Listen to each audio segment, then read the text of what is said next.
Thank you so much for clicking on the video. I wanted to talk about how I think Diablo IV is an MMO in disguise. They recently unleashed a lot of information about the armor system and Strongholds. I want to give you that information, but I also want to look at some of their interviews and why they talked about they really don't see the game as an MMORPG. I want to talk about why they're saying that. I want to talk about why they're saying that it's not an MMO, but it kind of is. I actually think if you look at the longevity of the title and the things they're aiming to do, it's an MMO in disguise. So, it's all at the front of the video. I'm not going to make you go searching for it. It's a longer video. I'm going to end the previous stream about the Microsoft deal, the Phil Spencer video.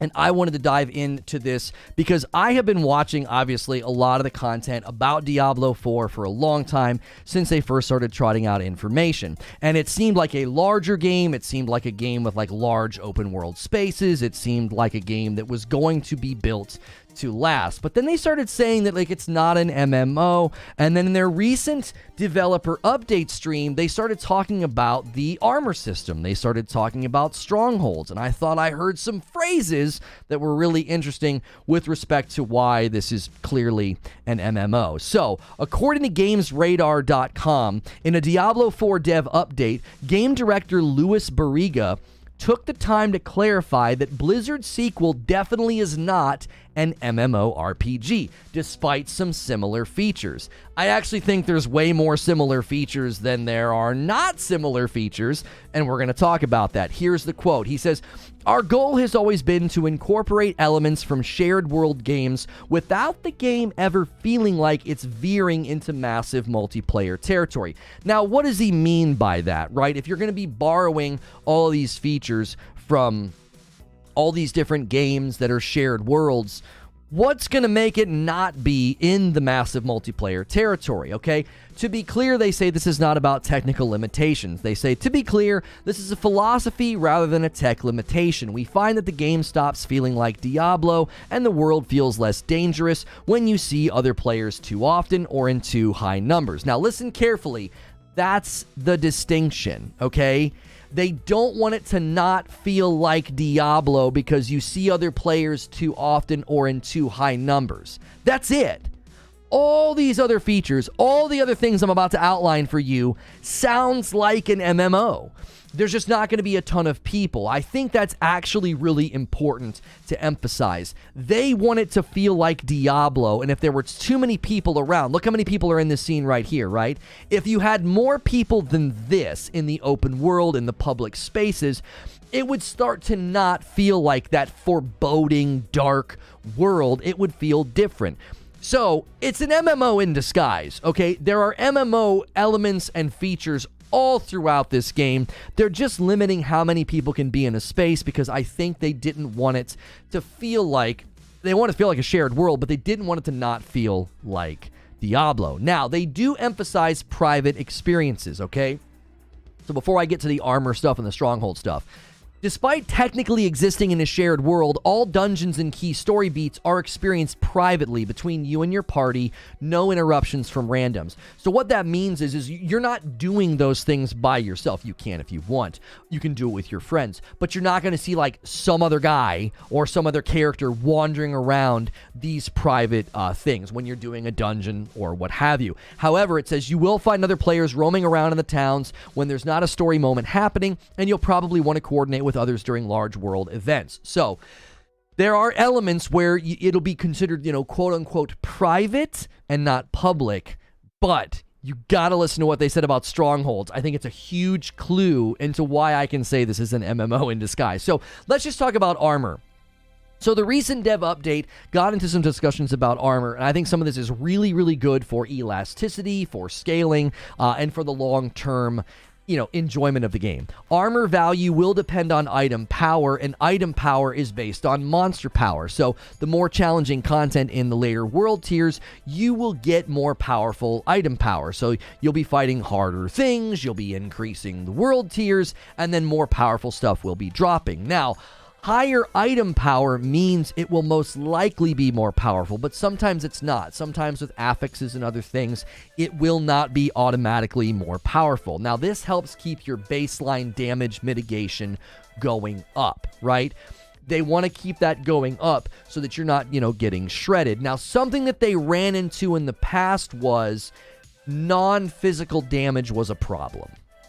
You could mitigate physical damage, but non-physical damage would kind of shred you in certain areas and instances. Now, armor now doesn't just mitigate physical, it will also absorb non-physical damage, and they set up sort of a math equation for how this will work. Now, if you guys are enjoying this show open, do me a favor. Over 300 of you came over. Smash the like button. Get us to our first 100 likes. If you're watching the past broadcast, same deal. Likes help the video get more people seeing it. So, the way they're going to set it up mathematically is whatever amount of physical damage your armor absorbs, 50% of that will be non-physical absorption. So as an example, if you have a 60% physical damage mitigation piece, 30% will be non-physical damage. So you kind of get both. So that way you're not too tilted to one side, like you're only mitigating physical. Now, you can ignore specific elemental resistances, and that means you'll still have some, right? You'll still have some of those things. And thank you for the 5 gifted members. I actually owe you guys 5. I'll keep updating this throughout this show open. Thank you, Raijin.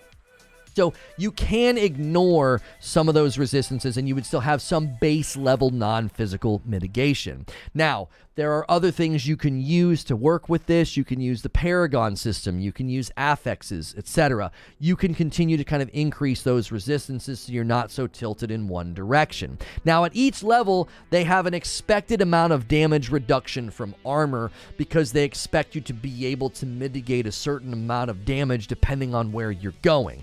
Levels like 1 to 5, this is your level, this is your item level, you're going to get around like a 10 to 20%. And by the time you get into like the 90s to the 100 levels, it'll be around 40%, right? So the amount of damage reduction from armor is balanced around the monsters because you're going into harder areas. They want you to be able to maintain your survivability while also incentivizing you to upgrade your gear. Damage reduction per armor piece goes down as you level to allow for more armor bonuses late game. This is something that they said. And armor damage reduction also decreases as enemies level to motivate you upgrading and getting better armor. Okay? Damage mitigation is also on monsters now. Now, this was something that people might have glided over in the video. This helps them avoid just having to constantly raise the enemy's health, right? Which was requiring you needed to do tons of more damage. And then you have these numbers on the screen that are just ludicrous, right? So mitigation and resistances will be used to keep damage numbers smaller. This is basically going to help them with balance and scaling in the later game, which I think helps them with longevity. It helps them with that ongoing nature of the game. This game is supposed to last for a really, really long time, and I would say we can see that in the armor system, right? You can see that in the armor system. You can see the way that they're setting it up. So that's all the information on armor. I thought that was good information, but I didn't want to do an entire stream just about armor. I thought there's clues here in the armor system, but there's even more clues in the Stronghold information that really points at long-term plans for the games. Stronghold is a place of importance. It might have been overrun by evil. As you're exploring, there's going to be multiple strongholds in the 5 zones, and each are completely unique. There's different stories, there's different gameplay objectives, different bosses, and rewards that are sometimes specific to that stronghold. Like the campaign, these are private experiences for you and your party, so there's nobody around. However, and this is what's really important, you have to remember what I'm about to say in reference to the reasons they don't want it to be called an MMO. Once you complete a stronghold, it becomes a public space where you might see other players. And they kept using this phrase, it will have a lasting impact on the world. And we're going to talk about that later, okay? And it'll provide you with good rewards. It's going to reward you with like a high amount of renown. Renown is sort of this new system. It's kind of an undercurrent of leveling that's constantly going up through various activities and regions. And when you get to certain milestones of renown, you'll get additional potion slots, skill points, paragon points. And you can unlock a bunch of additional content by completing strongholds. There are going to be, some of these are going to turn into towns with vendors. Some are going to be shortcuts to new areas. Some of these strongholds are going to unlock dungeons, okay? And they kept stressing that Strongholds, completing them, will have a, quote, lasting impact on the world. Are you understanding now why I say it's an MMO in disguise? Just because there's not a lot of people around, you're actively changing the world. You're having a lasting impact. Now, they have a minimum level, but you can still try to do them, and you'll probably fail. And a lot of new content will unlock and feed into the renown system. So, let me give you my thoughts and conclusions on this, okay? Number one, it is clear that they thought about scalability and elasticity from an ongoing game status with the armor status, with the armor system commentary. They're basically thinking about avoiding some of the damage number pitfalls, some of the scaling problems of the past. That's, I think, a big indicator. They're building something from the ground up to be different. They want this game to go on in perpetuity for a long time. This is part of why they are saying they're sort of building an MMO in disguise. Just because there's not a lot of people around does not mean that these systems are not drenched in long-form, built-to-last, MMO-style content, okay? Everything they said about armor sounds like they thought about Year 5. And that, to me, just screams ongoing, long-form MMO, okay? That's the first point I want to make. The second point I want to make is Strongholds point to a world that changes and that we have a lasting impact on. The phrase lasting impact on the world was repeated so many times, I have to assume that that's a talking point at the studio. This again points to more of an ongoing MMO than just an online ARPG. You wouldn't talk about an online ARPG in that way. You wouldn't have talking points and bullet points at the company like lasting impact on the world. That is something that's a little bit more meaningful and a little bit more deep than just an online ARPG, action RPG. And I actually appreciate their focus on not losing the identity of Diablo, as they very clearly implemented system after system from shared world MMORPG games. I want you to picture that, right? They're borrowing all these ideas, all this stuff and systems from shared world MMORPGs, but then they're like, wait. If we go purely MMORPG, we're going to hurt the identity of Diablo. It's not going to feel like Diablo. I actually appreciate their attention to that. Strongholds sound like, I think, a great way to add content in the future, especially if they add new regions with new dungeons that need to be unlocked, new spaces, and new lasting impact for you to have on the world. Number 3, the Renown system, along with the Paragon system, points to a game that'll be longer and bigger than one that you can say is not an MMO. This feels like a reverse of games that use things like MMO, where they're MMO light, right? You've seen games do this, right? They're like, well, we're MMO, and they put it on their little Steam profile, and then you play the game, and it's kind of an MMO light. This feels like it has more in common with MMORPGs than it doesn't have in common, just because there's not lots of people around. If you add up all the systems, if you add up all the ideas and all of the inspiration and all of the borrowed mechanics and things, it has way more in common with an MMO than it doesn't have in common. As far as I can tell, this game is just an MMO with less people around in the open world public spaces. But, and I think this is really important, your impact on the world through Strongholds and other actions changes them to public spaces. Think about that. Strongholds are private, and what's your impact on it? What do you do to it? You turn it into a public space. So your lasting impact on the world is that you make it more public, you make it more shared. That kind of screams MMO. They're going to motivate you to do this, by the way. This isn't optional. They're going to motivate you to do this with Renown, with skill points, with the Paragon system. So this long-form, ongoing system, it's these systems here, they're long-form, ongoing systems. They are tied to a world system that has lasting impact, and it switches from a private encounter to a public space. So, let me give you my conclusion. And I've got a caveat at the end of this conclusion because the seasonal character format feels really weird in light of everything I just said. But let me give you my conclusion first. Diablo IV is an MMO. It just doesn't know it yet. Labels like Rogue and Souls-like and MMO get thrown around, and sometimes they're rigidly defended or they're too freely used. And while that can be confusing, and oftentimes it can create a pointless and endless debate with goalposts always moving, I think from where I sit, Diablo IV has more markings of an MMO than it doesn't. Player count in a given area or public spaces is not the only determining factor of a game being an MMO. You could say that's my opinion, and that's fine, but that's how I see this. We will be playing this world of Diablo 4 for the next 10 years and having a lasting impact on it. It certainly looks like, and I can't really call it anything else, other than maybe a new category if it's not an MMO. Now, my final caveat, seasonal character design grates heavily. It pushes against heavily all these systems, all these clues, and it even pushes against their verbiage. Why should I care about my renown, my paragon, my lasting impact on the world if the game systematically does away with the idea of having a main character? The seasonal model is the engine for the ongoing nature of Diablo 4, but it's built on systems that are borrowed from games with perpetual characters or main characters. I'm going to say that again because I wrote it and I was real careful with how I wrote it.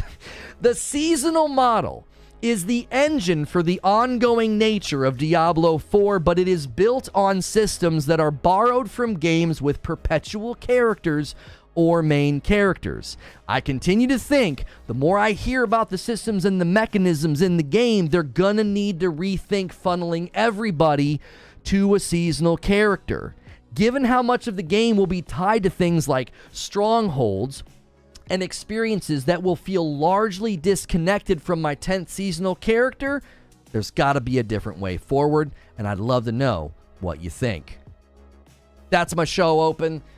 That's my monologue. Second show of the day. Make sure you guys hit the like button, hit subscribe. I owe you 5 members. I actually decided I was just going to wait. We'll do that right before we go to the members only stuff. Well, there won't be a members only stream today, but typically what we'll be doing is we'll be doing Talk members, and I'm going to be doing slightly shorter, slightly shorter talk shows, probably like 2 and then bounce to members or bounce to an upload. Today, there just won't be members, but I will gift members right before the end of today, and currently I owe you 5.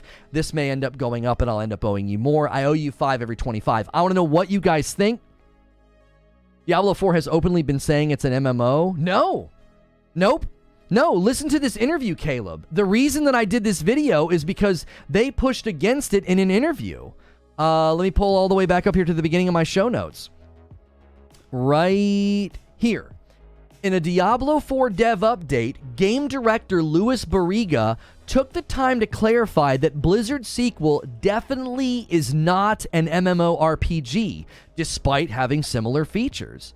They're pushing against that, and I'm saying, come on, you're an MMO in disguise. You're an MMO in denial. Everything I see screams MMO. I'm not seeing anything that is just a purely, like, throwaway online action RPG. It's an MMO.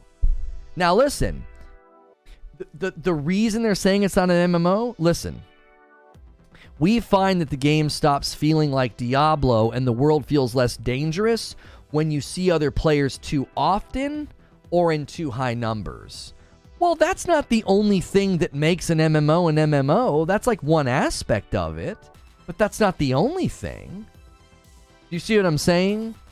Like, I actually think that maybe they're pushing against that notion because of the expectations that come baked in with MMOs. Maybe people expect, like, a subscription fee. Maybe people expect the game to be too grindy, and they want the game to be really approachable.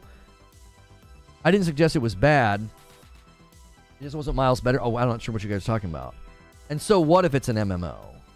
I think that they should be okay with being classified as an MMO because I think MMOs are the next wave of games. Like, I think live service, especially like more approachable live service games, I think they are becoming a more common thread, a more common theme of games going forward. I do. I don't think it's avoidable. I think the ongoing MMO light, or I call them like mid-lane MMOs. They're like very approachable. They're very playable. Like, you can kind of just pick them up and go. I think that's going to be the common theme of games going forward. I was kind of saying that about New World when New World first came out. Diablo has always said that it's not an MMO. Yeah, they've been saying that from the beginning, which, again, I find their reason for saying we're not an MMO to be very narrow. Right? Like, Horizon is an RPG, but not really.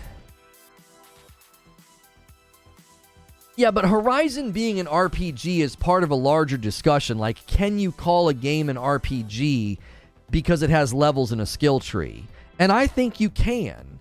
If you have levels of loot, tiers of quality of loot, if your character's leveling up and you're spending skill points in a skill tree, that's an RPG.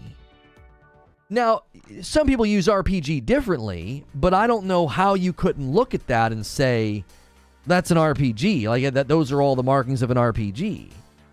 That's why when I look at this game, when I look at Diablo, I'm like, that's an MMO, bro. Those are all the things that MMO games do. I don't know how you could possibly look at it and see anything else other than that. Right? What is there else to say? Okay, well, there's not a lot of people in the public spaces. There's not a lot of people in the open world. But that's not how we determine MMO. That's not the only marker. What does MMO stand for? Massive multiplayer online, and then usually MMORPG, massive multiplayer online role-playing game. Right? You should be talking about Resident Evil 4 Remake, not Diablo 4, which isn't coming out until June. You should mind your own frickin' business. Also, retail WoW really isn't an MMO either. It's basically a dungeon looter now. Being an MMO makes me want to play it less, says Chapter 8. I feel like when people want to add live service to largely single-player campaigns, I'm supposed to be happy, but I'm very much not. Well, but here's the thing, though, Chapter 8. You can play Diablo 4, and you can 100% never engage with the live service elements. You can just play through the campaign. You could play through the campaign with, like, multiple different characters. You see what I'm saying? Like, you don't have to engage with any of the live service stuff. And then there are people that can totally skip the Diablo 4 campaign. You don't have to play it at all. The problem with that in modern MMORPGs is that they're missing the massively and the RPG. Okay, but Spriggan, aren't you defining it narrowly if massively means I need to have tons of people in the space? What if tons of people are playing at a given time, increasing the likelihood that I run into people in the open space? Do you see what I mean? I feel like this idea is like, well, you can only really call it a massive multiplayer online game if there's hundreds of people in an area. But why? If there's millions of people playing and the world feels alive, because when I travel through the open world in the public spaces, there's always people around. That's an MMO. Like, and I don't think anybody could accuse Diablo of not being an RPG. If you've looked at the skill trees and the Paragon system and the Renown system, and if you listen how they talk about the armor system, the Diablo 4 armor system, it's elaborate. Like, they learned a lot from, the previous game. I know I don't have to engage with it, but usually it means less attention or care provided to expanding or servicing the single-player campaign. Not always, but we've been burned a lot. Sure, and I think that's a question mark maybe for someone like you, Chapter 8, is if you're not interested in the live service seasonal model, you would only care about the expansions. They are going to be doing paid expansions, and that's likely when they'll add new characters. So that would be the question for somebody like you is, are those expansions substantive enough to warrant me jumping in and saying, yeah, I'm excited to play this. This has got good story. It's continuing. I don't mean in every space, but when I go to a major city, I should be able to see hundreds of people in that area. With stuff like Destiny, etc., I can count on both hands how many players I see. But why is that the determining factor? Like, think about how large towns can be in this game, Spriggan. It's a top-down isometric game. So conceivably, how big could a town even really be? And how many people could you even populate in the area before it became absurd and annoying? How many people can be in a public space? I don't know if they've given a hard number, but they said that it'll feel less dangerous and less like Diablo if there's too many people in an area. If they're there in too high numbers was the phrase that they used. Final Fantasy XIV, WoW, and ESO are prime examples of MMOs. Just passing by to say I'm alive, just been sick, so you guys have to miss me more. All right, Bellix, hope you feel better. Would the Souls games and Elden Ring be an MMO under that type of definition? You have the constant messages, invasions, and summoning help. No, because they're not shared worlds. The minute you're not a shared world, I don't care that lots of people are playing it. You have to, at like bare minimum to be an MMO, it has to be a shared world where I can run into other people. I think that's a fair limitation to say. Like, you can't really classify yourself as an MMO if the world isn't shared. I need to be able to run into other people. Yo, Pobody's Nerfic with the 5-month membership renewal. Welcome back in. The whole MMO thing could work as long as it's not hamstrung by microtransactions. MMO has basically lost all meaning. Everyone gatekeeps what it really is. No true Scotsman at its core. People were roasting Alien Dark Descent for the top-down look, so why wouldn't Diablo get the same treatment? Because Diablo is an established isometric dungeon crawler, and changing its genre and game type would be stupid.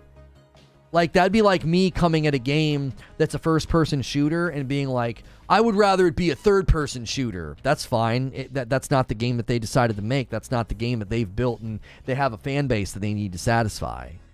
Like, just because you don't like isometric dungeon crawlers doesn't mean that Diablo should abandon a format that's been amazingly successful for them for a very, very long time.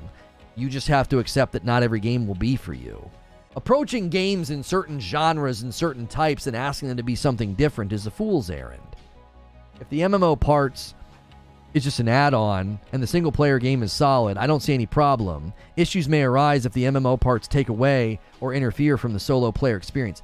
Why are you looking at Diablo IV as a game that needs to give you a good solo experience? What from their marketing is communicated that that's what you should be getting? I don't think you're the target audience. If you're just wanting a good solo player experience and like a really good story, I think you're going to get it. Don't get me wrong. I think you're going to get it. But I don't think you're the target audience.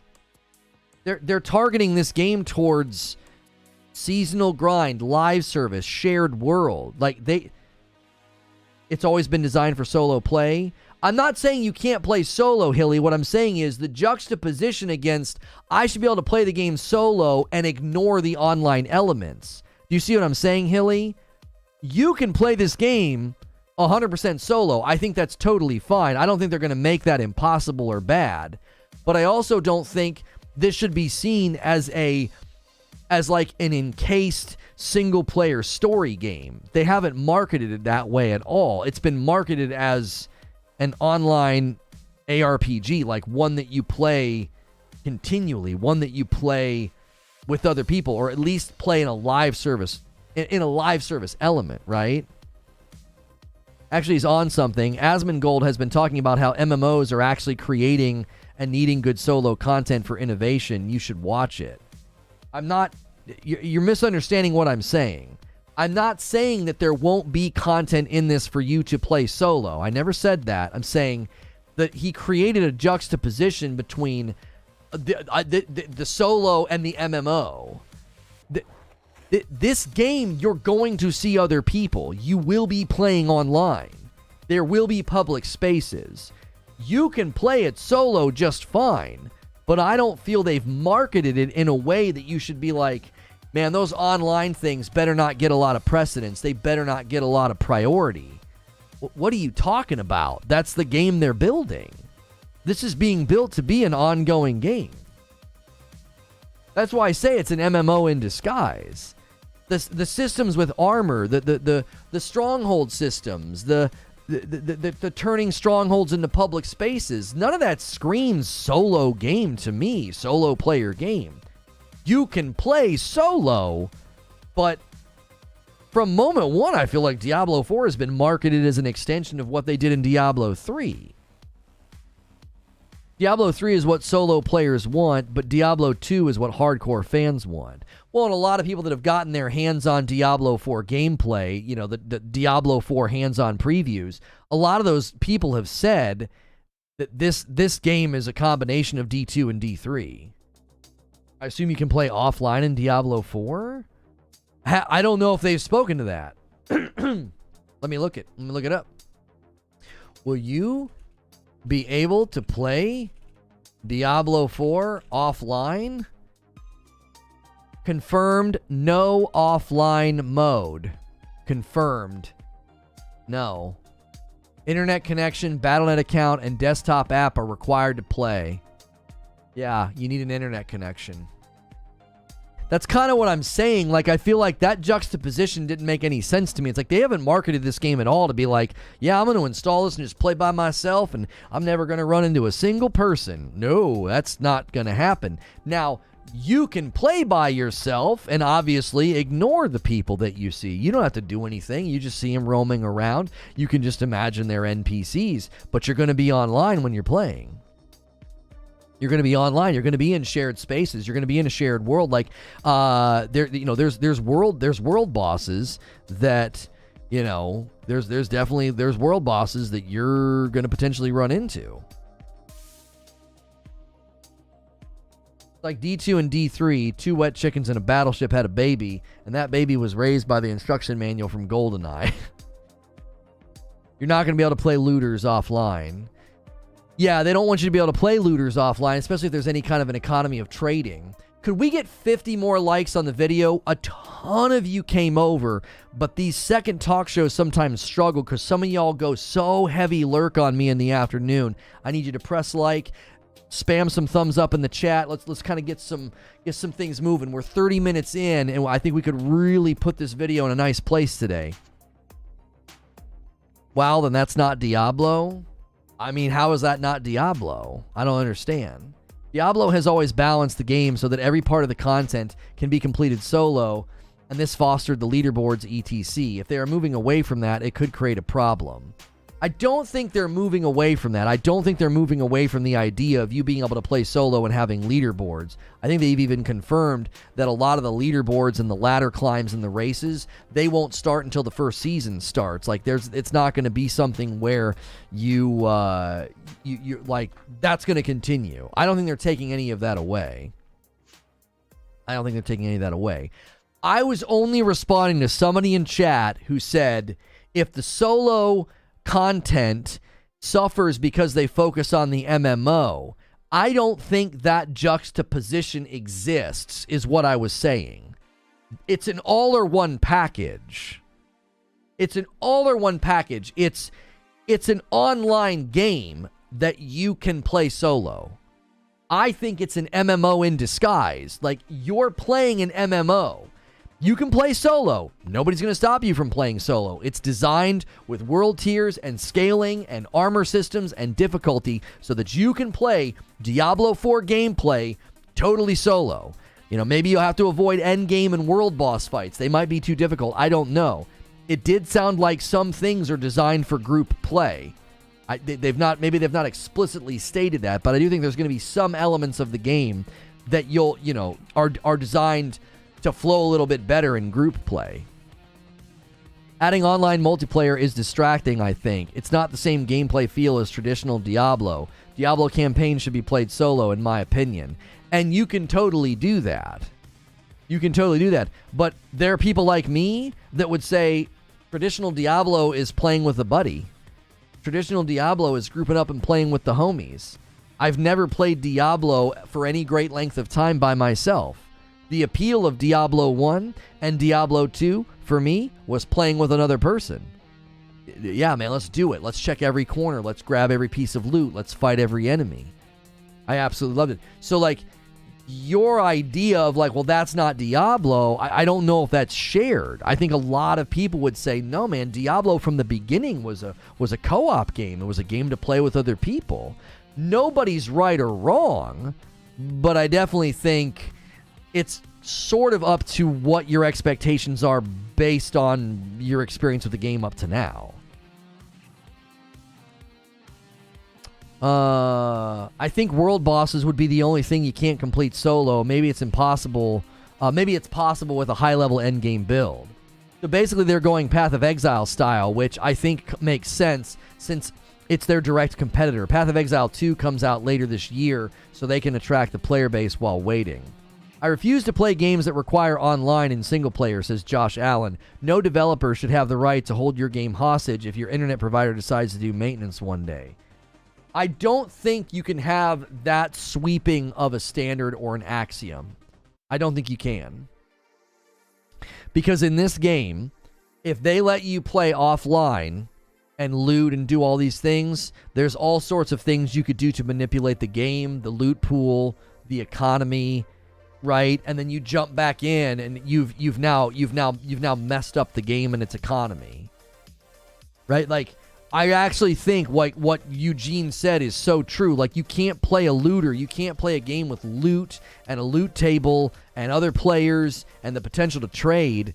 Like, you'd almost have to check a box that says, I will never play online. Right?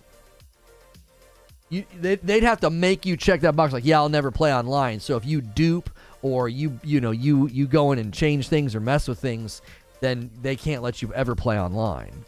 In a game with loot and balance, I appreciate that loot and balance are living on a server. It makes it easier for them to adjust without needing a whole download.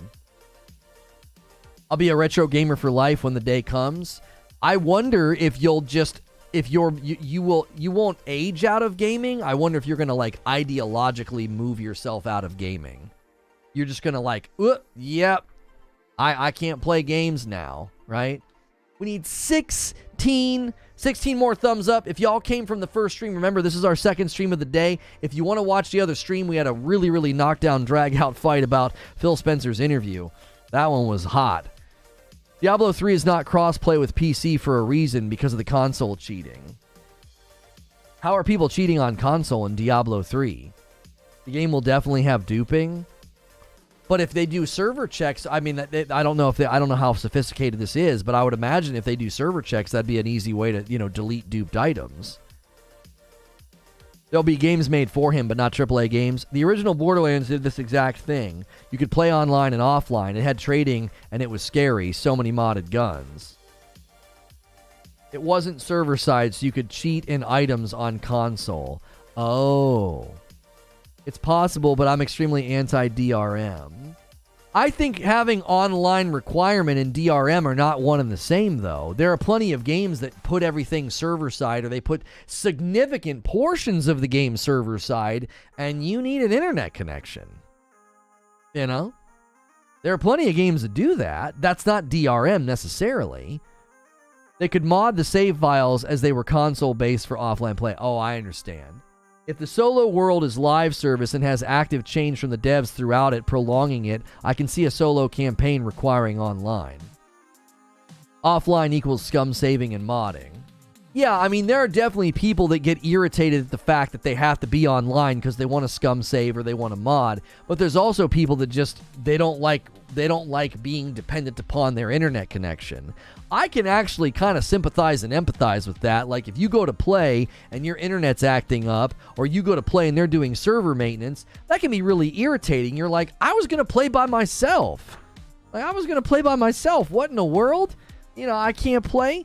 I know for a fact that's one of the reasons people got really angry anytime Destiny had maintenance, because I think a lot of people played that game totally solo, and it was sort of like a disruption of expectations. It was like, man, I should be able to play. I'm just going to play by myself. And they weren't able to do that, which means they were, it kind of puts you into a stuck, it puts you in a bit of a stuck position. It's like, I was going to play by myself. I don't need to be online. I was just going to go run strikes. Well, a game like Destiny in similar fashion puts a lot of stuff into the online space to maintain the integrity of loot and the experience of other players, and I think that that's extremely important, right? You can't necessarily, I don't think you can have people constantly just doing whatever they want, and then all of a sudden you're in this terrible downward spiral of, yeah, people have messed the game up. What are we going to do? Everybody's cheating now, right? If people are doing that, you can't hand your game over basically to people to say, yeah, do whatever you want. We don't want to restrict your freedom. And then you end up with a game that just gets absolutely destroyed to a certain extent, right? I think you got to be careful with it. I think online games, online economies are very, very sensitive. They're very, very volatile. And that has to be something that's considered if they want this game to go the distance, if they want this game to be, enjoyed and played for a very, very long time. I think that has to be considered, You can separate single player and multiplayer characters. Coolzaki, I think that'd be how they would have to do it, but unfortunately, I bet you, I can't say this for certain, but I bet they put tons of things, like when you're in Diablo 4 gameplay, I guarantee you there are things that are going to be handled server side. So it needs to be online. Like sometimes they do that. Have you seen the spec requirements for this game? They're incredibly low. One of the reasons they can do that might be, I'm presuming, I don't have concrete information, but one of the reasons they might be able to do that is they put a lot of the Diablo 4 game mechanics on the server. And then your computer isn't processing all that. The minimum spec requirements for this game, you can run this game on a potato. You can run it on a potato, To get good performance, you can get good performance on a potato. If it was profitable, they would do it. But like I said, it's optional to use online play on Dragon Age Custom World. It's just because it's isometric. Yeah, I mean, you're probably right, Wheezy. The minimum spec requirements is more related to the fact that it's an isometric contained experience. Render distance, draw distance, all those things. They don't have to do nearly as much with respect to processing power, right? My potato is ready, for sure. For sure. Thank you guys so much for tuning in. We're only about 40 minutes into the discussion. If you just got here, let me give you a bit of a recap. I argued in my show open that Diablo 4 is an MMO in disguise. We looked at the Diablo 4 armor system, as well as the brand new info from their developer update about Diablo 4 Strongholds. And I continue to say their verbiage, the way they've built the game, the systems, everything they're talking about. This is an MMO. The main reason they have pushed against, we don't want to be considered an MMORPG, is they said that the world would feel less dangerous if you see other players too often, or if you see other players in too high of numbers. So you will see other players. There will be public spaces and shared spaces, but they didn't want that to be so big, or they didn't want the cadence of that. They didn't want the saturation or the quantity of that to make it not feel like Diablo. So there will be limitations put on how many people you see in a town, a public space. You might convert a town, or a stronghold, into a town with NPCs, and suddenly see people, and it's not going to be completely overrun with other players. What I love about their approach, says Victor here, is it's player choice. Solo, fine, up to 4 players in a stronghold, and I think it's 8 or 12 for the open world boss areas. Play how you want, and they're already looking at making sure trading doesn't kill the loot chase. They stressed that the best way to obtain gear is through playing, not trading. There will be caps on trading. Everything I've heard so far is hitting perfect for me. Aren't MMOs reliant on other players to evolve or grow their character? Don't MMOs allow hundreds of players to play in the same world map together? Seeing other players doesn't merit it as an MMO. I'm not purely talking about the fact that you see other players. My argument, CyberDNA, is that Diablo 4 has more in common with MMOs than it doesn't. It has way more in common than MMOs than it doesn't have in common with them. I don't think calling something an MMO necessitates seeing hundreds of people in an area. I don't. I just think you need lots of people playing at a given time. It's a shared world. I can run into those people anywhere I go. Within reason, there are private experiences. Like, Destiny refers to itself as an action MMO. Why? There's hundreds of thousands of people playing at a given time, and when you go into public spaces, when you go on patrol, when you go to the tower, when you go to run a strike, there's people playing, ready to be there. You interact with people at random. It's a massive multiplayer online game. There's a massive amount of people playing online in a multiplayer environment, in a shared world environment. Like, if you add up all the things they're doing, if you look at the Diablo 4 seasons, If you look at the armor system, the stronghold system, the paragon system, the renown system, the characters, the skill trees, the long form content, if you look at the long form drawn out content, it has way more in common with MMOs than it doesn't. Why do they benefit from not calling an MMO, but it being an MMO? I think very simply, Mark, I think that's a really good question.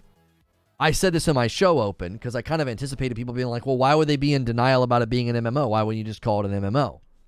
I think MMOs have a stigma. MMOs have a stigma.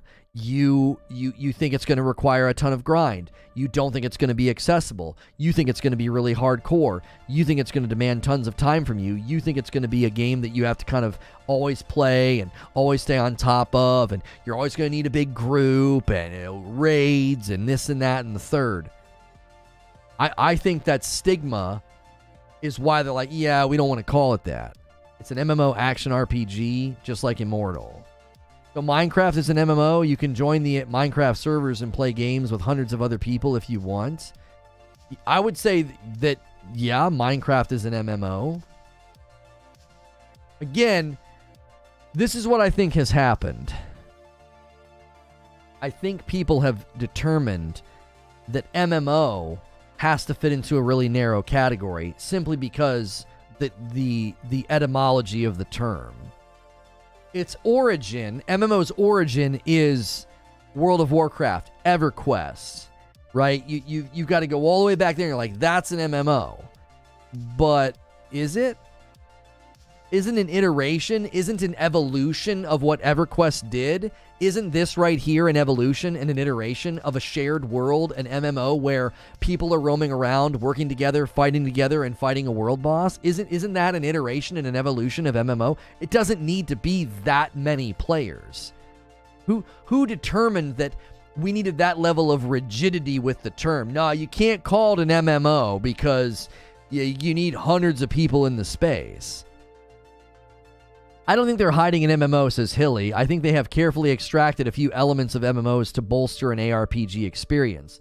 The dungeons will be solo balanced. I think the world bosses will be a good example of a bonus experience that they have removed the group finder, and they've removed the group finder stuff and turned it into automatic, so you just show up and it runs. They're clever to grab highlight moments like this, but remove the baggage. I think they are philosophically against making Diablo an MMO. It's not an MMO, it's an instance, not a shared world. Just because you have 1,000 different instances doesn't make it an MMO. Hilly, they literally describe it as a shared world. You can't say it's not a shared world when that's how they describe it. Literally in this video, that's one of the words that pops up on the screen.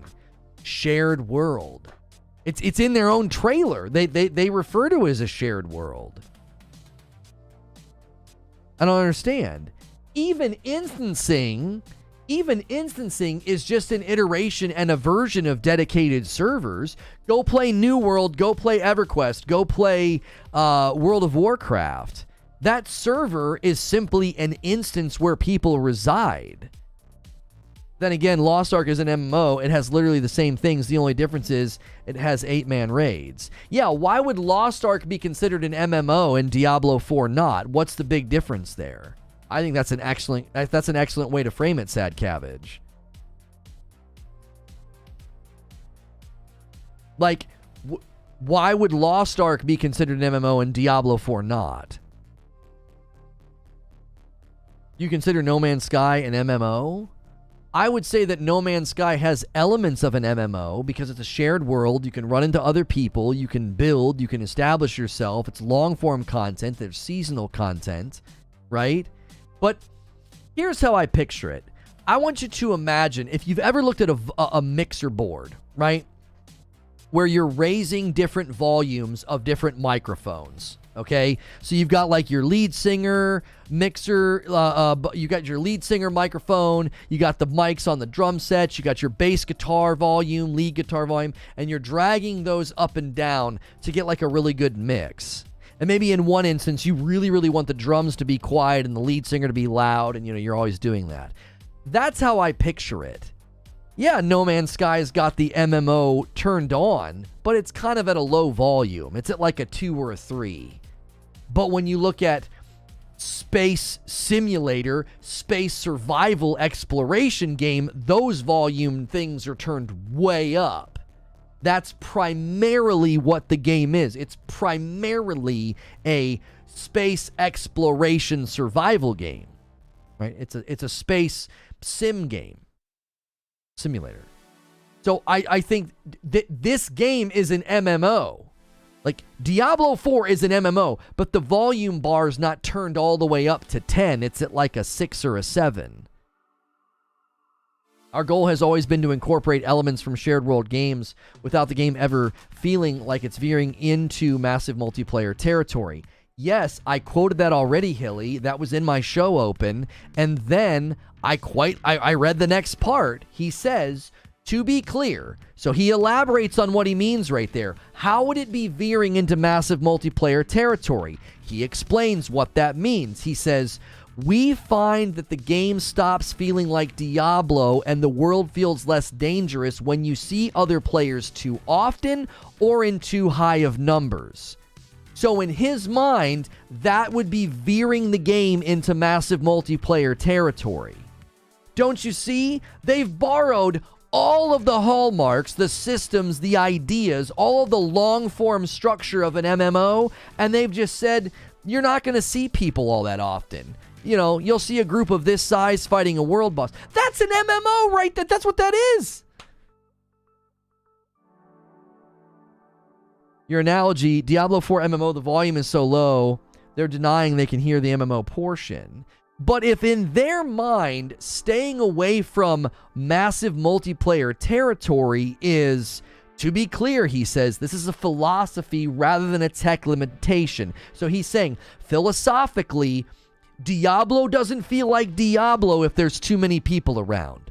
Diablo doesn't feel dangerous. It doesn't feel like the game we want to build if you see people too often and if you see them in too high of numbers. Okay, great. That's not what defines an MMO.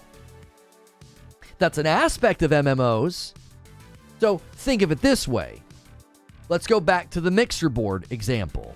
The volume of the MMO has an equalizer, does it not? You can turn the bass and the treble and the mid up and down. The element of running into other people and seeing lots of people has been turned down. That's an element of the MMO volume that has been tuned down. Do you see? It's like, it's still basically an MMO. You've just tuned that element down in the mix. Solemn says, then traditional MMORPGs need a separate description then. It's distinctive from those kind of games that classify themselves as MMOs now. But this is like the people that say some games are not RPGs when they are RPGs. These are categorical markers. Yo, Ula Tech gifted a member, taking us to 36. If we get 14 more, I'll owe you guys 10 members instead of 5. Thank you, Ula Tech. It went to my man, Asian Slick Slaya. I think you almost have to zoom even further out on this. And you have to ask a philosophical question. Are you allowed to describe your game with category markers, or do you have to put your game into a category? I think that's the fundamental problem here. I think there are people that come to the table and say, nope, you have to put your game into a category. What category is this? No, it's not an MMO because it has to check all these boxes to be an MMO. Okay, you're trying to put the game into a category. I'm trying to use category markers. It's an ARPG. It's an isometric game. It's a dungeon crawler. It's an MMO. It's a live service game. Ding, ding, ding, ding. Those are all category markers. I'm not trying to put it into a category. I'm trying to say it has category markers so that way you know what you're getting into when you buy the game. I'm buying a ongoing live service shared world MMO ARPG. That's what I'm getting into. It's just an MO ARPG. Leave off the first M. It's not a massive multiplayer online ARPG. It's just a multiplayer online RPG. Live MMO may be the main category, but almost everyone classifies themselves also as an RPG, so MMORPG, so it doesn't make a difference. All MMORPGs are MMOs, but not all MMOs are MMORPGs. Just call it an MARPG. Yeah, a MARP. A MARP. A MARP. That's what it is. It's a MARP. Massive. It's a multiplayer action RPG. But here's the problem with that, Spriggan. I think the reason MMO applies is because of how many systems it's borrowing from shared world MMO games. The one thing they're downplaying, the one thing they've tuned down in the mix is how often you see people and how many people you see.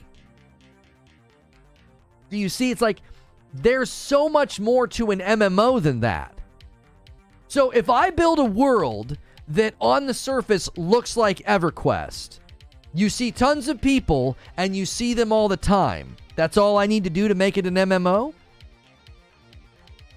Is that all I need to do? Yeah, you see people all the time. Lots of people in a given space. Okay, Fortnite's an MMO. I go in, I play, there's tons of people around, I see hundreds of people in a given space. If that's all you need to be an MMO, then Fortnite's an MMO. Like, the minute you don't have that checkbox, I don't think removes the ability to be like, oh yeah, it's an MMO. Yeah, there's the shared world thing, right there, like right there in bold letters, shared world. And this is another thing from their latest Diablo IV developer update. This is kind of another thing that I noticed. They kept saying lasting impact on the world. They kept saying that phrase over and over again. What? That sounds like an MMO to me. My actions in the game, what I'm doing in the game has a lasting impact on the world. I'm converting strongholds into public spaces where I will see other players. How is that not an MMO? It's a hybrid shared world. Different areas will have different caps to the shared world. Towns will have X players. Open world will have Y players. Bosses will have 12 players. Okay, how is that any different than the way it works in other games? That same thing happens in other MMOs. I think the difference for me with Diablo is historically the end game can be fully done solo. With the main MMOs, the end game is groups. I don't see that changing. Yeah, but I'm not looking at that level of content organization. I'm looking at the game systemically, Hilly. If you look at the systems, just look at the game systems. I'm not talking about content categorization. I'm talking about systems. So you have an armor system, renown. My brain just froze up on me. That was going to be like a list. I was just going to kind of keep going. You have the armor system, you have renown, you have the paragon system, you have the seasonal character system, you have the new content model system, you have the idea that the game is ongoing and they're adding new experiences for you to do, new classes, etc. Those are all systems borrowed from... Those are all borrowed from MMOs. Solo and group is a system. Okay, solo and group content is a system that you find in MMOs. There's solo and group play in MMOs. Dollars to donuts, Hilly. There's going to be content in this where you're going to say, they didn't design this for solo play. I put money on the table that there's content in Diablo 4 that's not designed for solo play. If I were to play devil's advocate here, says Prowl. Good to see you, Prowl. One major difference is an MMO is a server-hosted world that is always on versus this being a player-side stored world with sharing, but largely I agree with you. Yeah, but the technical side is not necessarily the reason that I would still call this an MMO. I'm talking about the player's experience. As far as I can tell, none of what you just said, Prowl, changes my experience, right? I boot up the game. There's people in the public space. There's people in the open world spaces. There's people I can join up with and play. I convert a stronghold and suddenly I see a bunch of people.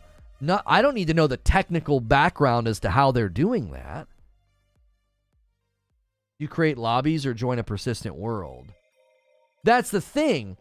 As far as you can tell, Andrew, it's a persistent shared world because you show up to a town and there's just going to be people there.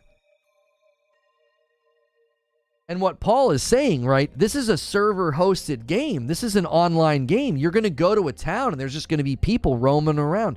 You're going to convert a stronghold to a public space. There's just going to be people roaming around. That's not a lobby that you created. I don't have any plan on doing a show on Wolong, no.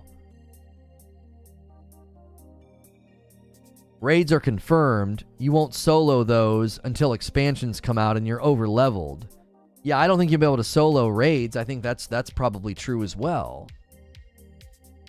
Destiny's peer-to-peer and still considered an MMO. Italian, let me tell you something.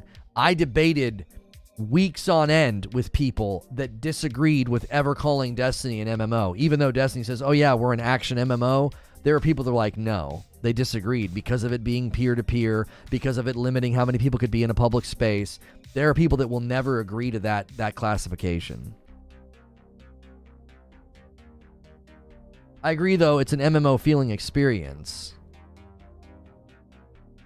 My main argument is this. This was my concluding statement. My concluding statement was way down here.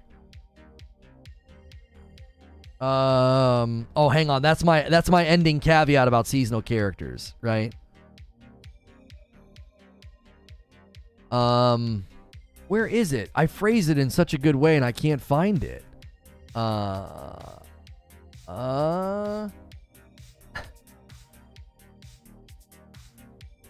Yeah, here it is. From where I sit, Diablo IV has way more markings of an MMO than it doesn't. Right? It has more markings, more identity markers of an MMO than it doesn't. If you add up how many things it's going to let you do, how many systems they've built, how many things they've borrowed from shared world games, there's more about it that falls into MMO than does not fall into.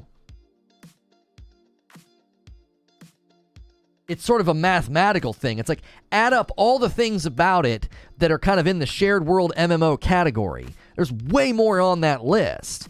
There's almost nothing on the list that makes it not MMO.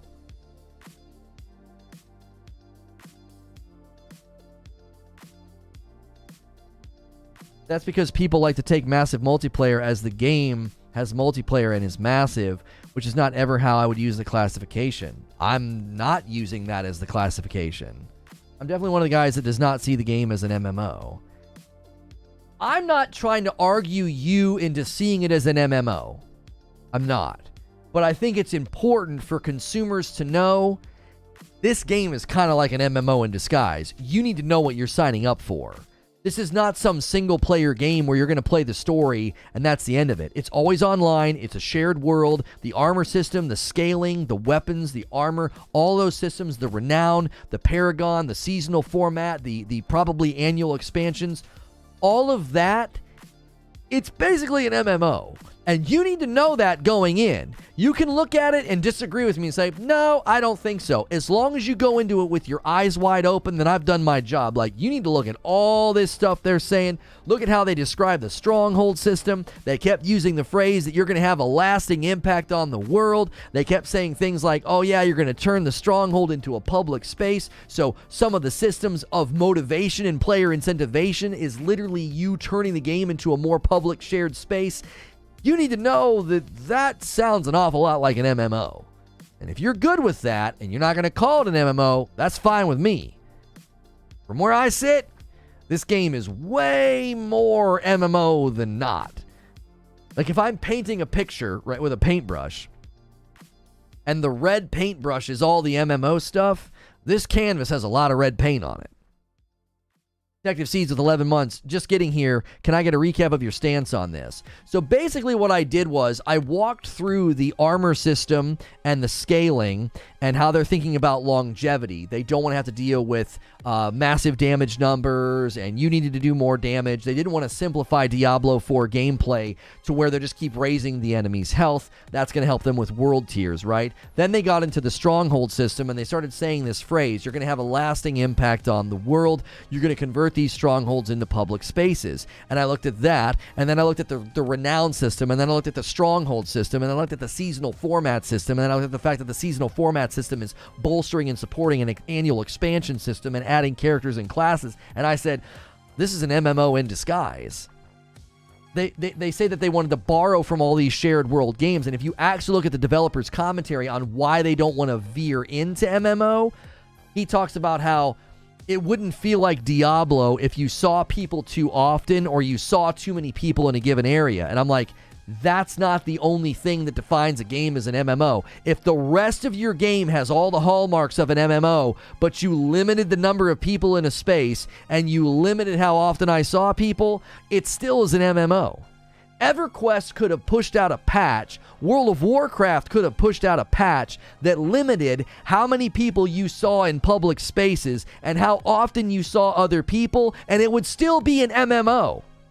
If they went and they limited that aspect and they turned that aspect of EverQuest down to where you saw way less people in public spaces, you saw way less people when you were roaming the world, and when you did see people, they were in smaller quantities, it would still be an MMO. And that's what I see in Diablo. It's like you guys borrowed all of the categories, the systems, the ideas, the philosophies, the ongoing long-form content model, and it's all from MMOs. And you dialed down how often I see people and the quantity of people that I'll see in a given area. He talked about Mid-Atomic Heart not being a good game like Wolong. Oh, well, I want to see him play through of Wolong. It would be great content for him. No, it would not. You're not familiar with my content, and you certainly don't support my content model if you think I should do a full playthrough of Wolong. It would not be good content for me. I've made it very clear from the beginning. I played the Wolong demo. It's not for me. It's too fast. I don't play games like that.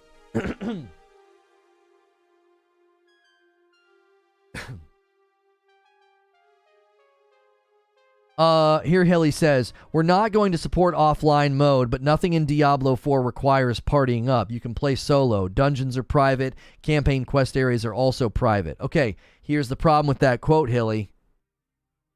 He's not talking about the ongoing portions of the game. He's talking about the campaign and the dungeons.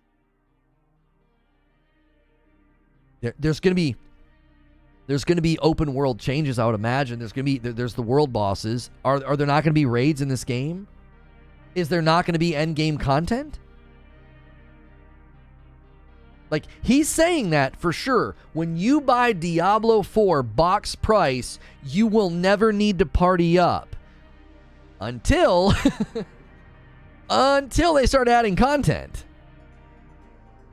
Hilly says, I've always said they are making 2 games. I think I agree with you, Hilly, and I think you're just saying what I'm saying slightly differently. I'm saying it's an MMO in disguise. You're saying they're building 2 games. I think that's another way of saying what I'm trying to convey to people. You need to understand, I'm not trying to get you on my team. I'm not trying to dissuade you from getting the game. If you're going to buy Diablo 4, you need to know this game is an awful lot like an MMO. It's an awful lot like an MMO. Diablo 4 is not going to be an MMO, I repeat. It will not be an MMO. There's no proof of this statement. With zero respect, coming in and spamming caps just makes you look insecure. I walked through a lengthy 16-minute opening show monologue outlining why I think this game has way more hallmarks of an MMO than it doesn't. So your argument is so weak, it's almost not even worth replying to. Solemn says, I agree. That's why I say traditional MMOs need a new separate classification from modernly classified MMOs because they have too many differences to be classified in the same category. You just gave us one, and you didn't even see it. Traditional MMOs. You would just ask the question, is this a traditional MMO? And I would say no. Nope. What's a traditional MMO? Oh, you know, EverQuest, World of Warcraft, well, vanilla World of Warcraft, EverQuest. What was the birth of MMOs? What was the birth? What was the one that people always says predated EverQuest? Is it RuneScape? I always forget the Godfather, the real Godfather. It's not EverQuest, because EverQuest came before World of Warcraft, but there was something that came before EverQuest.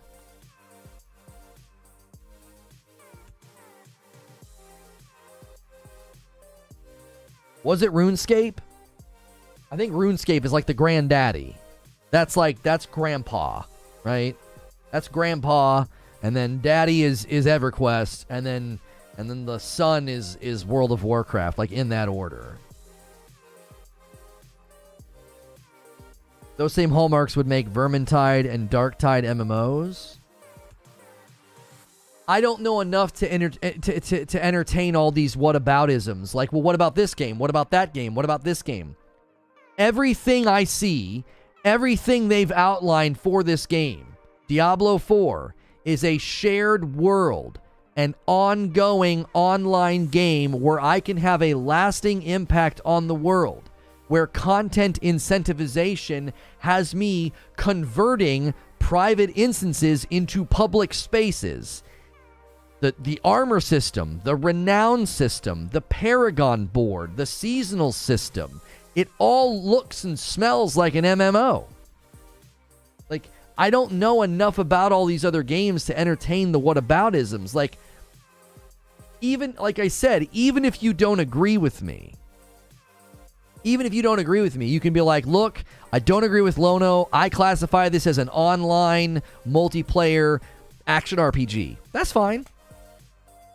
That's totally fine that you classify it in that way. My point is, you need to know that that's what this game is setting out to be. I don't care what you call it. That's not necessarily important to me. From where I sit, there's an awful lot of MMO under this thing's skirt. It's not an MMO, dude. Seriously, it's an RPG. MMO and RPG are not mutually exclusive terms. Stop typing in caps like an angry caveman and have a discussion with me. What's good, Tovo the Owl? Welcome back.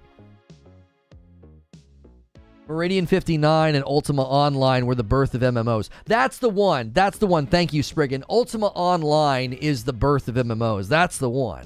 It's not RuneScape. It's Ultima Online. That's the first. I think that's like the first one. Like, you could go back to Meridian 59, but the one that people typically refer to is Ultima Online. RPGs require a dungeon master, a party of other players, and choices that impact the outcome. We're going to strict original definitions, right? Thank you. Role-playing games require a dungeon master, a party of other players, choices, rolling physical dice. You know what I mean? Are we going to go with that original rigid definition? You're doing that with MMO. Do you see? Like, come on. That's the problem with this. That's the problem with, like, gatekeeping terms. Like, who cares at the end of the day? Diablo IV is a massive multiplayer online-only game. How can it not be an MMO? Ultima Online had no classes, just skills you could learn. Full loot PvP. It was fully player-driven. I mean, when there's opinion mixed into the definition, there's a problem. Pay to win. D&D MMO ARPG. Get that guy out of here, right? Death Stranding is an MMO too, kind of. No, I don't think so. As a non-Diablo player, I had the impression D3 was basically an MMO already.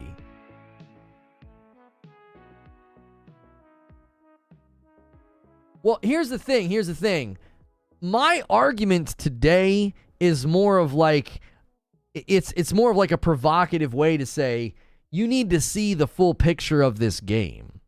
I do think that's something that people might mess up when they look at Diablo 4. They might approach it purely from this uber single-player, solo-player mindset. And I think they can have a totally fine time with the game.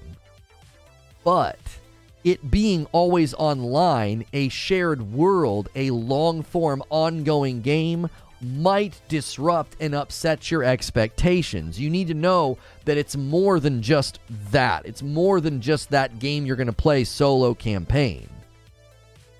I think you're right, because if you consider Destiny an MMO, it has limited player and open spaces, since there's a cap in the tower and the player limit, and you can and you don't ever see hundreds of people in the open world, usually 20 or less. You convinced me that Diablo IV is an MMO. I didn't think of it that way until you made your points. Well, thank you. I'm not trying to win votes. I have always thought the best thing for the consumer is to know as much as possible before the game comes out. That's why I celebrated the Final Fantasy 16 demo yesterday. It's like, oh, you're going to get to play Final Fantasy 16 2 weeks before it comes out. That's a huge win for the consumer. And that's a demo, not a trial, meaning you don't have to pay any money to play that. It'll be similar to Path of Exile. Do you consider Path of Exile an MMO? I would consider Path of Exile an MMO, given how it's built and how people play it and how people refer to it. They call it a free online action RPG. So what they're doing is they're just lopping off the M's. It's an online action RPG. Right? It's an OA RPG. That's fine. That's fine. I don't think that's inaccurate. I don't think that's like an inaccurate description. I don't think it would be an inaccurate description to describe Diablo IV as an online ARPG. An online action RPG. I'm not upset at that. I'm good with that. You only see other people in town. In Path of Exile, you only see other people in town. Or in Diablo. Diablo 4's official position is that MMO is a feeling, not a technical term. Yeah, I mean, they said they didn't want it to veer into massive multiplayer territory. And the way that they avoided that trap was you're not going to see people as often, and when you do see people, you won't see them in great number. So in their mind, that's how they don't veer into massive multiplayer territory. An ARPG with MMO elements, it sounds fine to me. Path of Exile is extremely similar to Diablo, so they should be similarly categorized if you need a reason to justify a classification. It's an ARPG? Okay, here's the problem with just calling it an ARPG. That's like saying that Destiny is just a first-person shooter. You see what I'm saying? There's more to Path of Exile than just being an action RPG. There's more to Diablo 4. This is not just an action RPG. There's more to this game than just being an action RPG. There's more to it than that. There's ongoing content structure. There's elasticity and scaling with the armor. There's the renown system. There's the paragon system. There's the seasonal system. There is the fact that I'm having, quote, a lasting impact on the world. That doesn't square with just calling it an action RPG. It's like super narrow. Hilly says, I think you could argue both sides of this, like the ability to make the core game private, the campaign and the dungeons etc. would not be elements of an MMO. However, how many MMO features do you add before you tip the scales? New genre maybe? MMO light? I have thought a retail box version will give visibility to the second game, Diablo IV Online, which would potentially morph into something way different than the retail box game. I think the player base will splinter into two groups, with half following the seasons potentially grouping up, and the second half following the dungeons over and over again in the Eternal Realm. Right, and what you're saying, Hilly, is related to my final caveat. Seasonal character design pushes against heavily all the systems and the clues and the verbiage that I read through. Why should I care about my renown, my paragon, my lasting impact on the world if the game systematically does away with the idea of having a main character? I think the best paragraph I wrote was, the seasonal model for Diablo 4 is the engine for the ongoing nature, but it is built on systems that are borrowed from games with perpetual characters or main characters. Like, I think that paragraph is super succinct, and it's in line with what Hilly is saying. They're building two games. There's a game where you're going to feel like you have a main character. There's a game where you're going to feel like you're invested in the world and what you accomplished. And then there's the online version where it's ongoing and you're making a seasonal character. You're leaving behind the very thing that is meant to be a system of importance. How can I have a lasting impact on the world when I'm on my 10th seasonal character? Right? Like, that doesn't feel connected. And I kind of agree with what Hilly is saying. Like, what if you just say, listen, it's MMO light. There's traditional MMOs, and then there's games that are kind of MMO light. I'm okay with that. I would actually say, Hilly, you could go traditional MMO, and then you could go live service MMO. All MMOs are live service. I know that might not be as precise as we would want it to be, but something to indicate maybe MMO light's just the easiest way to say it. Traditional MMO and light MMO. Let's put both in the front. Yeah, it's an MMO, but it's not a traditional MMO. It's more of a light MMO. No. There's not hundreds of people running around. There's stuff that you can do solo. You know. Now, Lost Ark is an MMO, and there's plenty of things in Lost Ark you can do solo. You can do dungeon solo, quests, and storylines. Actually, often in Lost Ark, it separates you from your group for certain things. It just takes them away. You know? As genres get older, other genres borrow from each other, and they kind of blend together. Sometimes it's hard to what is definitely in said genre. It's hard to tell what is in definitely said genre. Hard to definitely tell what is in said genre. That you missed some words. I put them in there for you. This is just a box of what box to put in. Well, that's why I said you almost need to zoom all the way out and ask the question, are you trying to put Diablo 4 into a category, or are you trying to add categories to Diablo 4? Does that make sense? I'm not trying to put Diablo 4 into a category. I'm trying to come up with categories that Diablo 4 fits in. It's an RPG. It's an ARPG. It's a live service game. It's a dungeon crawler. It's a loot-based game. It's a live service game. It's an MMO. MMO light ARPG instance shared world. There you go. That's easy to say. That's easy. I think that fits on the box. I think that fits on the box.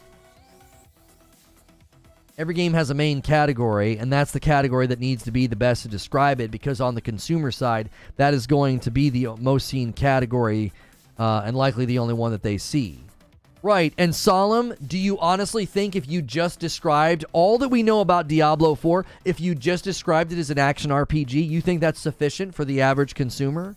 Ignoring all of the long-form, ongoing, online, shared world aspects. We ignore all of that, and we just say, it's an action RPG. I feel like that's reductionist. I feel like that's narrow. I don't understand the obsession with categories. Just call it an online action RPG and be done with that. Because consumers should be informed about what they're buying. Nobody's obsessing over categories. You're projecting. If you feel like we're obsessing over categories, listen, I cannot stress this enough. If you don't like the conversation that I'm having, if you don't like the content that I'm creating, then frickin' leave. I'm so tired of people that want to get above the conversation and judge it. Just frickin' leave then. Let us have the conversation and go away. People were doing that this morning. They want to get out of the conversation and sit on the sidelines and be like, can you believe this? Why debate this? No, Lono just makes negative content. What a stupid thing to obsess about. Then go away. I don't want people here that do that. It's annoying.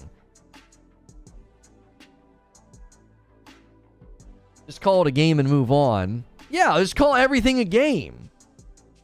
What kind of game is it? It's a game. Don't obsess over categories, bro. What's the difference between Call of Duty and Diablo 4? Why does that matter? Why are you getting hung up on categories? Just play games, bro. Like, that's not helpful. Like, I'm not sitting here trying to convince you of categories and rigidity. And rigidity. I should say. Oh, there we go. In order to participate in the Wayfinder playtest, there's an NDA. Hopefully that NDA drops after a time. We got it. I got into the playtest of Wayfinder. I wonder what the NDA states. Anybody else? You might have got an email for the Wayfinder playtest. See what the NDA says. I don't know if I'll be able to do anything with it. You have to at very least also describe the online functionality. So at a bare minimum, I would call Diablo IV an MMORPG, a multiplayer online action RPG. Although I'm personally fine with this one being an MMORPG that seems fitting on this game. Right, and because for me, Solemn, I think if someone sees MMORPG, they're going to be like, what's that? It's not an MMORPG. It's not a traditional. It's different. It's going to have different characteristics. Words are important, and understanding how a new game will work and whether it's suitable for you is a conversation worth having, says Hilly. We have the same conversation every day, and the topic changes. It's not hard to follow, but judging by today, it's hard for some to add value to the dialogue. Yeah, possibly. They have a very tight NDA on it. As in, like, I can just play it and that's it? Or can I play it and record it and drop that stuff later? Like, is there a timed embargo? Or is it like, no, you can never share or talk about any of this? You know what I'm saying? That's the question that I have.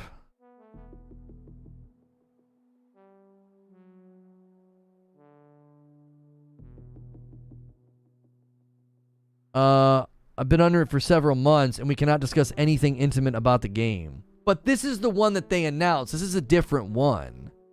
They literally announced this in their latest showcase trailer. Hello, Frozen Gamer. How are you? Details on the test cannot be shared as players will be under strict non-disclosure agreement. I mean, that's just so pointless for a content creator then. If there's never a point in time where I can share, like, the last beta was no talking at all with watermarks all over the screen. If I can play it and eventually talk about it and eventually showcase it, then great. But if I can never do it, can't record, can't share intimate details of the game right now. You can only play it. Even this upcoming one, they're inviting people to. This is exactly the same as all the previous. That's disappointing.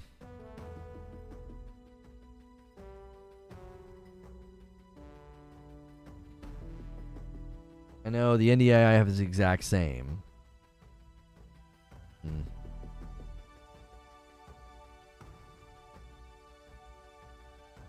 Right now is fine, but can he talk if ever? Yeah, that's my point. Like, is there a timed thing on it? At this point in time, at this date, you know, you're free to say. It doesn't say a date. Yeah, I don't like that because I understand why they're doing it. I actually understand it. It doesn't help me because what they're doing is they don't want you to be out there talking about the game when it's in a rough state. Even if the beta and all this closes and then a month from now they're getting ready to release the game, they don't want me making content and being like, look at this, look how rough this was, because that will affect people's thoughts of the game. Like, I totally get it. I do. Because the public doesn't know that I'm showing them old footage. The public doesn't know that I'm talking about old footage. All the public hears is, it was clunky, it was bad, it was rough, it glitched. That's all they hear. Like, I'm sure at some point, but it doesn't give us a date. I wouldn't be surprised if it's an ND, if it's in perpetuity, because they don't want you discussing the game when it's in a bad state. It makes sense to me. It's logical.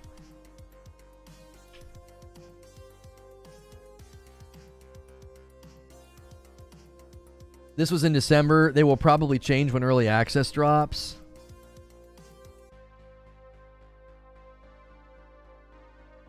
Yeah. That's unfortunate. I was looking forward to trying it. I mean, I probably will try it, and just so so I've got some bearing, when more content comes out and more content drops.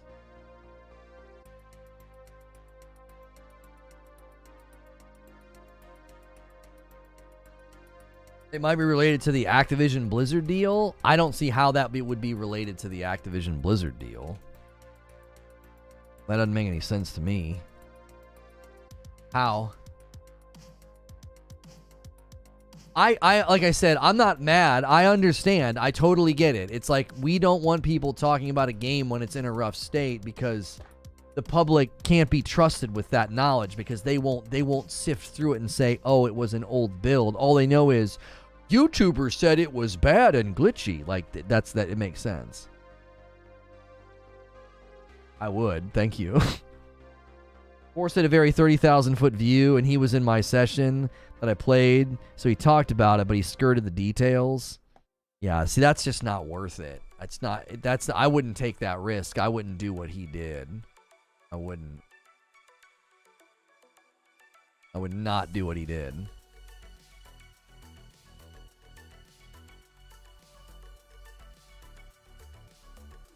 Calling all creators. Early access is fast approaching. We would love to see you explore Evanor. Let's chat about how you can support content creation plans. DM, and we'll connect you with our creator team.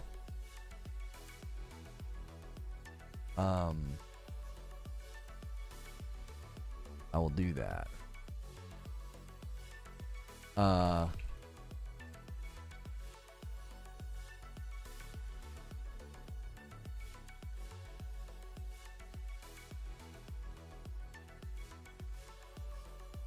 All right. Thank you for that heads up. If they are in litigation, maybe they can't leak any info. I don't think that has anything to do with Wayfinder. I think you're either getting confused or I'm confused. That has nothing to do with it. Let's bring it back. I want to discuss this very quickly with you guys because I made this my final caveat, and I want to know what you guys think. Okay, my final caveat about Diablo IV, because I basically made an argument that it's an MMO in disguise. Let's put that to the side. I think we've come to a general consensus that, like, it certainly is MMO light, or it has lots of elements of an MMO. Whether you want to call it an MMO or not is not important anymore. I'm just glad that people are informed and understanding this is not just a very typical action RPG. There's way more to it than that, and you should know that going in. You need an internet connection to play it. That's at least one minimum thing that I'm glad people now know about. The thing that I said at the end, okay, seasonal character design, I think, pushes heavily against all the systems and the clues and the verbiage about an ongoing game where I'm having a meaningful impact on the world, right? My renown, my paragon, my lasting impact, you know, leveling up and unlocking dungeons and changing the world and the map. The seasonal model really feels like it grates against that. I would like there to be an ongoing rhythm that would enable me to continue to use my main character, my quote-unquote main character, right? Denial, yep, we agree. I don't know why you're saying denial. So to me, I have continued to say that I would love to do the seasonal content with a main character. I can bow out of ladder races. I can bow out of them. I don't care. But not every time, but some of the times it would be nice to have, you know, to be able to use my main character. Having a main character, especially because there will be expansions, there will be new story. There's even going to be story in the seasonal format. The seasonal format will have you changing and impacting the world of Sanctuary. Like they said that, right?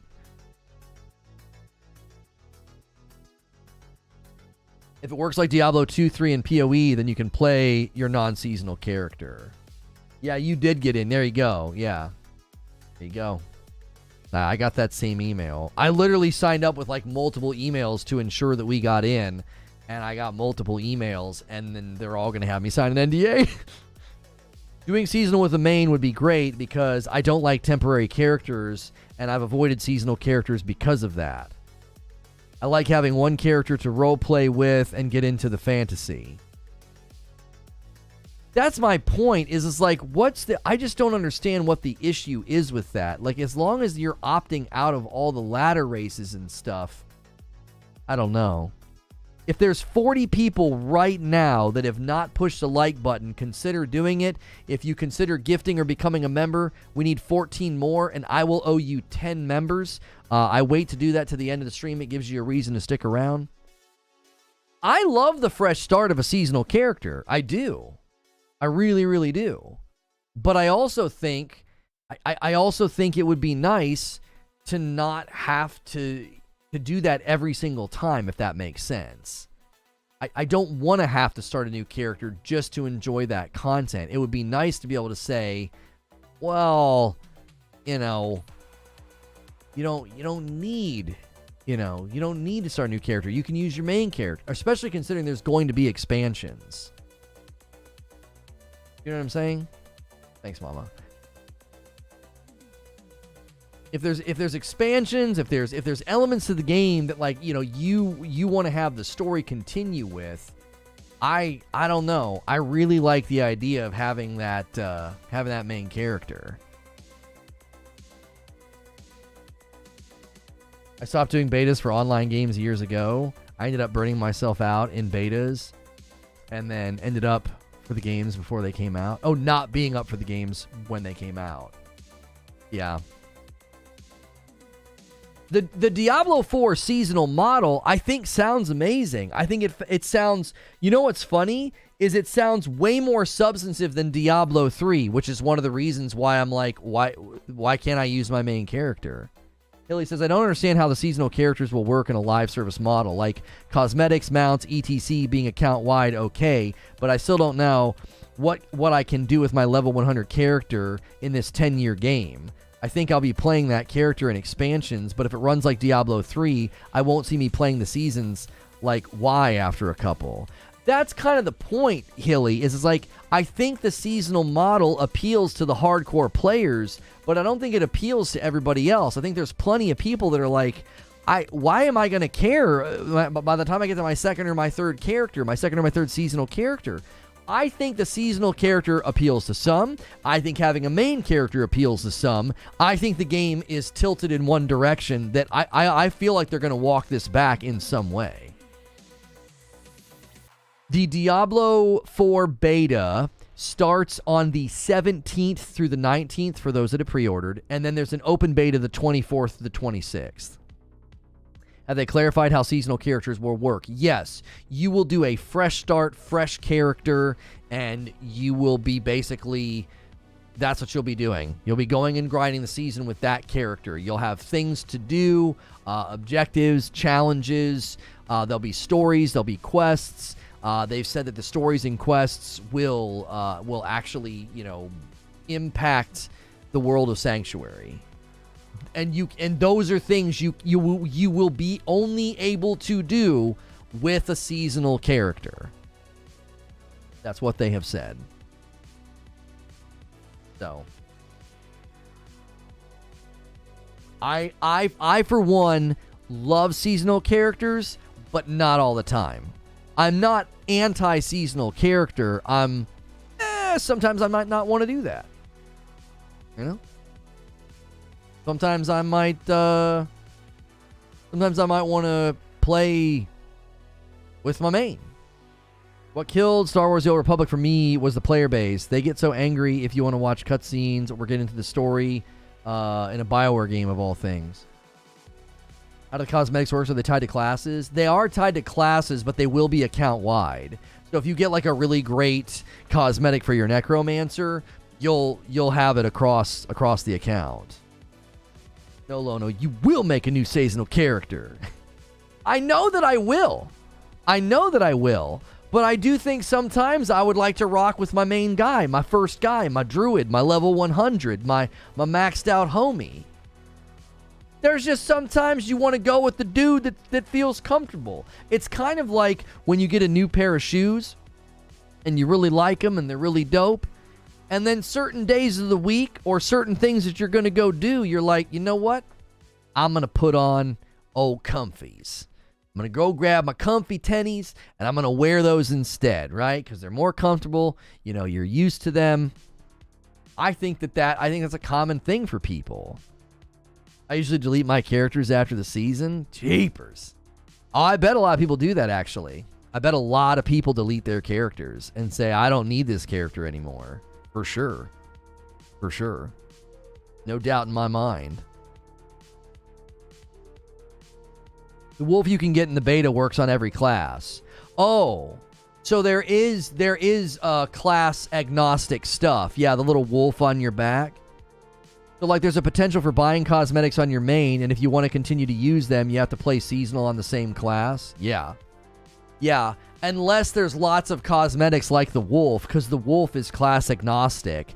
So there may be decorative things you can get for your character. I don't know, capes, cloaks, who knows what, that are not, attached to classes, but it's not your main. Well, no, what Hilly is saying is when you play the beta and get to level 20, they're going to give you this wolf cosmetic. It's like a little sleeping baby wolf on your back. You can throw that cosmetic on any class.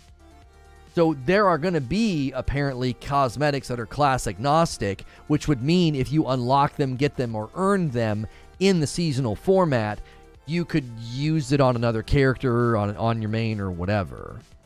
That seems so odd. Well, there's going to be class-specific cosmetics. So I don't know what's odd about it.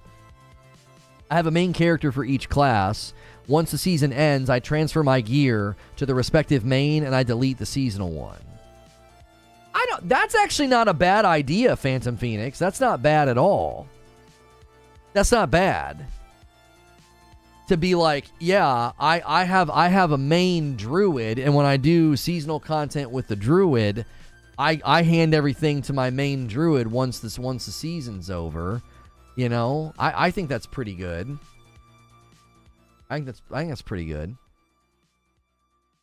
You guys have a few minutes to smash the like button. We need about 30 more likes. I guarantee you there's 30 people who haven't pushed it. And if you guys want to push this member goal a little bit further, let me just give you a member count. We haven't done a member count today. If you guys wanted to get that, this is the last day. This isn't happening. I just want you guys to know how close you got. We're still at 2,400, so we just kind of stayed there. That's totally fine. If you're a member, don't forget about the doubleheader horror weekend. But you have just a few minutes. I do have a video about Dune. If you're into MMOs and you clicked on this video because you're into MMOs, we've got new details about the Dune MMO. We've got new details. If we get 14 more members in the next minute or two, I will owe you 10 members. Right now, I only owe you 5. I'm getting ready to give you those 5. Yeah, Wolong's reviews they're doing pretty well. I've seen a couple of people say that it's kind of clunky, but for the most part, it seems like it's doing very well. What I'm saying is in vanilla Diablo 4, I buy this cosmetic that I love, and to use it in seasonal, I have to create the same class, but it's a new character, so it's not my main. Right. Yep. No, I get it. Yeah. I get it. Yeah, it creates a dissonance. It creates a disjointed thing. That's why I said, Eugene, the seasonal model is the engine for the ongoing nature of Diablo 4, but it's built on systems that are borrowed from games where you have a main character. All these systems of perpetuity and longevity and renown and this and that and the third, it's all built on that's having a main. You know what I mean? All right, let me gift 5. Let me do my 5 gifted members that I owe you guys. Here they come. Make sure as a gifted member that you get into our Discord so you don't miss out on the members-only content. Here they come. This is a reward and a thank you for sticking with me to the end of today's stream. We had 2 great streams today. Got a little spicy in the Xbox stream. We expect that.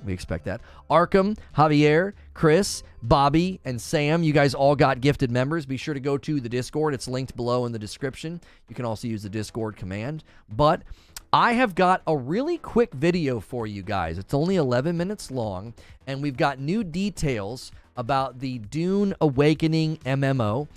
They sat down and did an interview. This game's kind of shrouded in mystery right now. We don't have a whole lot of details. We will not be doing a member stream today. I got to get a bunch of things ready because I have an early morning tomorrow and a date tonight with my wife. But tomorrow there will be 2 shows. We'll have an early day show, and then I'll do a show with Mike, and then tomorrow night I'll be doing the first of the doubleheader horror weekend. We'll be playing The Devil in Me. So there's a link in chat. If you don't want to ride the redirect thing, click the link in chat. This video will redirect you to the Dune video.